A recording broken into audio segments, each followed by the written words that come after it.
questão. Depende se você está crescendo de acordo com a sua capacidade. Se você começa a produzir, gerar demanda acima da sua capacidade de produzir, você começa a pressionar a inflação, você começa a pressionar uma série de coisas na economia, mão de obra, etc, etc. Muito bem. Então, o que acontece? Os insumos, de uma maneira geral. Então, neste momento, o Brasil já entrou, começou a acelerar em 2010.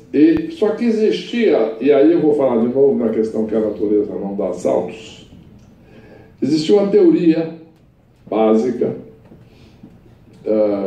de economia que tinha prevalecido na América Latina, em alguns segmentos do pensamento, e existia um pensamento forte no Brasil sobre isso que nunca tinha sido testado, que era a ideia de que você incentivava muito a demanda, mesmo acima da capacidade de produzir, e que a oferta iria seguir. Isto é, as empresas iam investir em função disso, iam crescer e produzir mais, e tudo ia entrar num ciclo virtuoso. O problema dessa teoria é que a realidade mostra, e particularmente o Brasil mostrou, que no momento em que você faz isso, demanda um tempo grande para que as empresas vão se planejar, vão crescer, vão investir, vão contratar trabalhadores, etc. Tudo isso é um defasagem muito grande, e até lá a economia já inflacionou. A inflação já subiu muito. E aí começa o desequilíbrio na economia. Com a inflação elevada, isso começa a desorganizar, e aí a economia começa a cair. E aí, quando você aumenta a capacidade de produção, está pronta, acontece que, na realidade, a economia já está para baixo. Muito bem. Mas, nesse momento, o Banco Central, então, atuando corretamente, em 2010, começou a, de novo, segurar a política monetária, isto é, aumentar a taxa de juros, segurar. Por quê? Porque a economia estava crescendo, começou a crescer muito, entrou muito acelerada em 2010. Qual foi o problema? Bom, então, mas qual o problema? É o seguinte: a capacidade de um país de crescer a uma taxa acelerada boa, mas não muito, mas é a chamada taxa de equilíbrio, é o potencial de crescimento sem inflação. Cada país tem uma taxa diferente. A taxa do Brasil da época era aí um pouco abaixo de 3, 2,7, 2,5, 2, por aí. É um cálculo meio impreciso.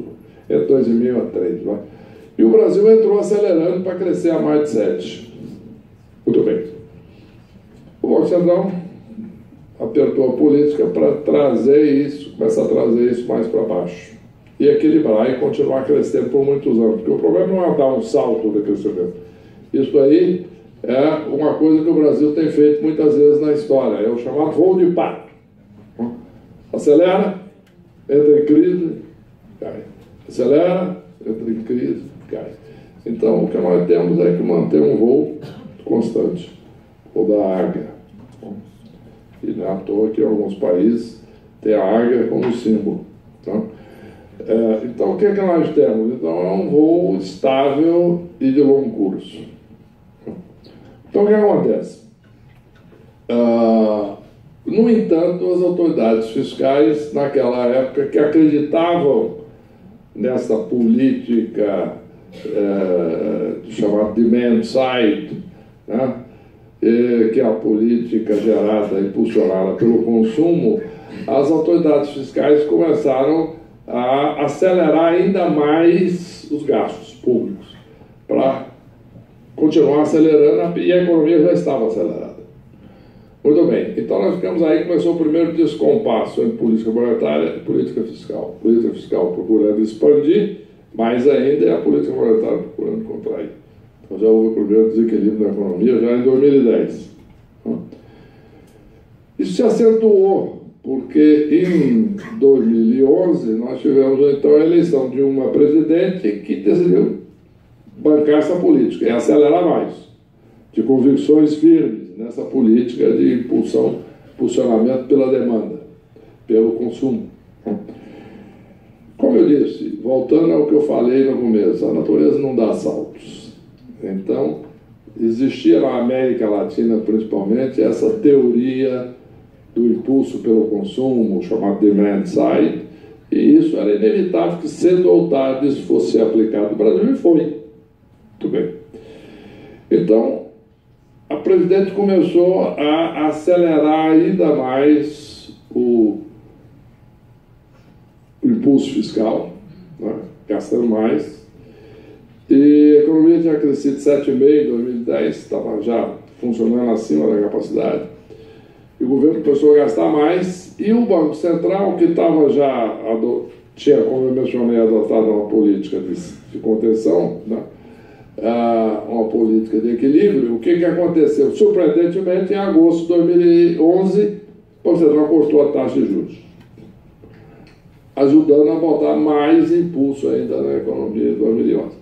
Bom, muitos então poderiam pensar, bom, então a economia cresceu em 2010 7,5% e 11 então foi para 9%. Não. Contrário. E aí vem o meu ponto que eu estava levantando. A economia aí começou a cair. Ao contrário. Mas por quê? Por várias razões. Primeiro, a inflação subiu. Começou a desorganizar a economia. Por quê? Porque você desequilibrou a economia. Segundo, muito importante, aí começa um fenômeno que aconteceu em 11, 12, 2013, 2014, 2015. Foi o quê? Aí vem a questão do que eu digo, dos limites da realidade, que aí o Brasil começa a ensinar de novo uma lição. Mostrar na experiência prática os limites da teoria, ou da experiência prática de muitos países equilibrados. Mas vamos lá. O que aconteceu? No momento em que o governo começou a gastar, além do problema da inflação, continuou a gastar, melhor dizendo, nós tivemos um outro problema, muito importante, que é o seguinte: as pessoas que compram títulos do governo brasileiro, tá? Vão lá, seja no Tesouro Direto, seja através dos bancos, investindo em bancos que compram, por sua vez, títulos do governo. O que acontece? Essas pessoas começaram, de uma forma gradual, a exigir cada vez mais taxas de juro. Por que isso? Porque começaram a se preocupar com o futuro, porque a dívida pública começou a crescer. Aí olharam aquilo e disseram: puxa vida, isso vai dar problema. Uma hora o Brasil pode entrar em crise fiscal de novo. E o Brasil já teve história de crise, inclusive de calote. Muito bem. Essa linha que prevalecia no governo na época dizia o seguinte: não tem problema não. Por que o governo não pode aumentar o endividamento? Né? Mais ainda, tomar dinheiro emprestado e continuar gastando. Bom, aí vem um outro problema importante, que normalmente essa teoria: o governo gasta mais, como fez os Estados Unidos depois da saída da crise, Europa, etc. A economia cresce. Bacana.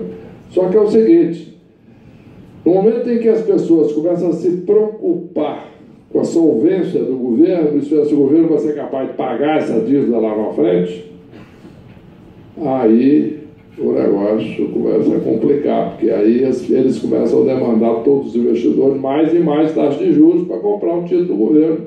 E isso aumenta a taxa de juros da economia como um todo, porque no momento que eu sou um investidor, eu vou e ter um título do governo pagando uma taxa mais elevada, por que eu vou comprar um título privado pagando uma taxa mais baixa? Não, o governo é piso, que é o título do Tesouro Nacional. Portanto, eu começo, na medida que o governo começa a fazer isso, ele começa a subir a taxa de juros de toda a economia. E aí, a economia vai para baixo. Você fala: bom, mas como o Japão, alguns países da Europa conseguem ter endividamentos públicos tão elevados, né? Mais do que o Brasil, pelo menos, porque tem uma situação mais sólida, uma tradição maior de equilíbrio, etc. É aquilo que uma vez eu estava numa reunião dos bancos centrais na Basileia, na Suíça, e foi quando começou a se discutir por que alguns países precisavam ter reservas internacionais. É a mesma coisa, né? Criar reserva de caixa para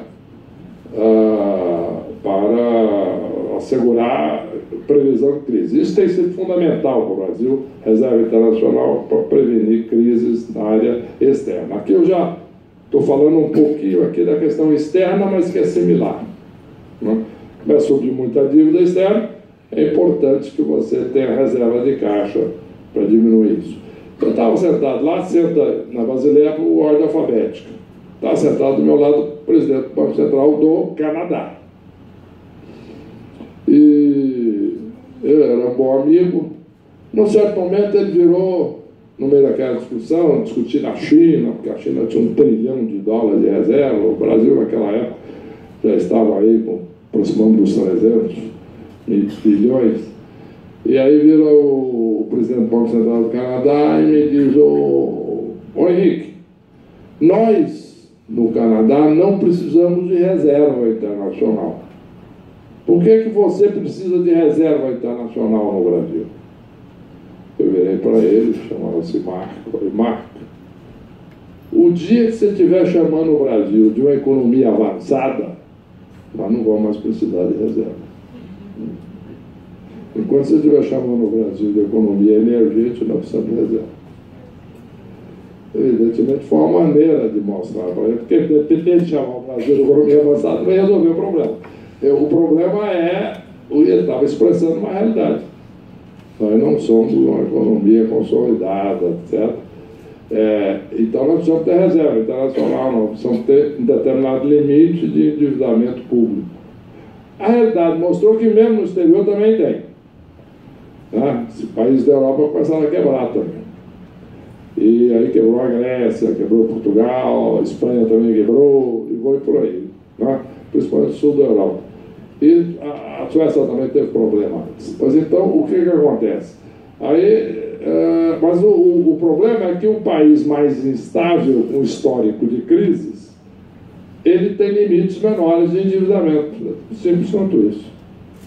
Se você tem uma história longa de estabilidade, de cumprir as suas obrigações, você pode desfrutar um pouco mais de confiança. Senão, você tem que tomar mais cuidado. E aí fala: mas eu não quero, não gosto dessa situação. Aí é um perigo isso, para todos vocês ficarem alerta a isso, essa história de ficar inconformado com a situação. Isso é um perigo na vida pessoal, é um perigo na empresa e é um perigo no governo. Por quê? Porque existe uma coisa interessante que quem cunhou uma frase histórica sobre isso é um escritor do Rio de Janeiro, que era um cronista também de jornal, escreveu muita peça de teatro, etc. E era o Nelson Rodrigues. E ele dizia uma coisa muito importante, que todos nós devemos prestar atenção. Eu deixo primeiro essa frase com vocês. A frase dele era: nada mais brutal do que o fato. O fato. Devemos lutar contra os fatos. Então, objetivamente, no momento você diz assim: não, eu acho um absurdo que a Alemanha